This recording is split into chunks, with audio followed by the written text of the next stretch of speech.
Okay, so here we are now.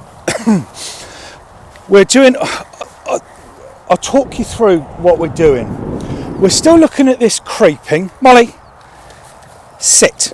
Okay, now she, through training and through repeat, instinctively just brings that round to the left hand side heel. That's no problem. That is a good thing. But what we want her to do is know the difference between a heel and a sit there and stay. So I'll show you exactly what I mean. Stay there. She's heeling. I don't want her to heel, okay? Stay there. So if I step away, you can see her creeping and want to be next. That simple movement has just caused her over to this being this the left hand side of me. Sit, stay there. Now it's not so prominent if I step the other way, like so. She's better there, but still see this creeping. She's constantly trying to be beside me here because she's learned, she's been rewarded for doing just that. So if I say, Molly, heel, that's where I want you to heel, like so. Heel, heel, good girl. Heeling is not a problem. She's very, very good at heeling. Not an issue at all. Good girl. Nice eye contact, nice checking in, lovely engagement. Sit. Now I'm going to change it. I don't want her to heel. Stay there. Stay there. And this is my point. She doesn't know the difference yet. She's always fighting to get beside us. She's always fighting to get to the left-hand side of us.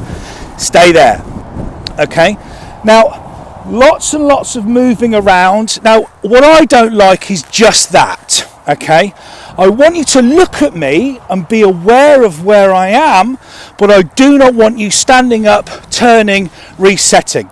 Because in this case, and it's a classic case, that standing up and turning round results in the start of a creep, results in the start of unsteadiness, which is what we're looking at and which is potentially going to cause us a problem way down the line.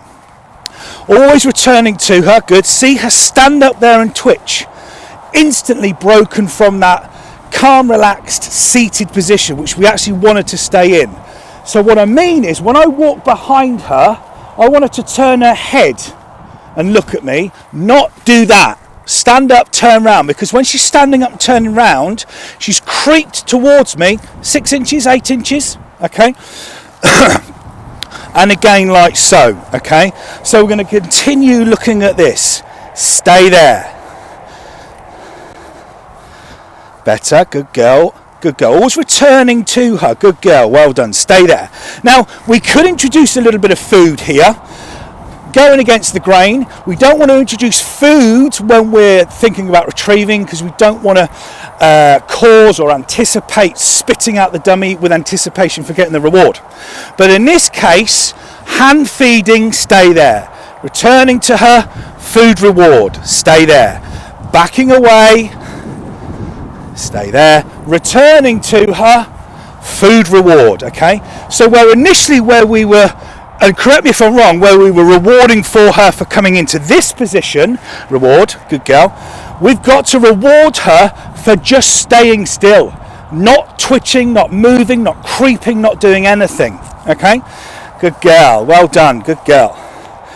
Good girl. Now, I would get to this point where she's looking and then I would return and reward her, okay, to stop this, to stop her from standing up and turning, all right? Now, you can see that she's been hand-fed because every time I use my hands, she bites my finger, like so. Empty hand, there it is, bite my finger, okay? So I know she's been food rewarded. I know that people, you, whoever, whatever, has used food to teach her. Good. That is not a bad thing. Not a bad thing. But what we need to do is just use it more effectively in the right way. Okay, twitching again. So, but happy so far. So we're going to stay there. Working on the difference between heel, I want you by me, or stay there, I don't want you by me.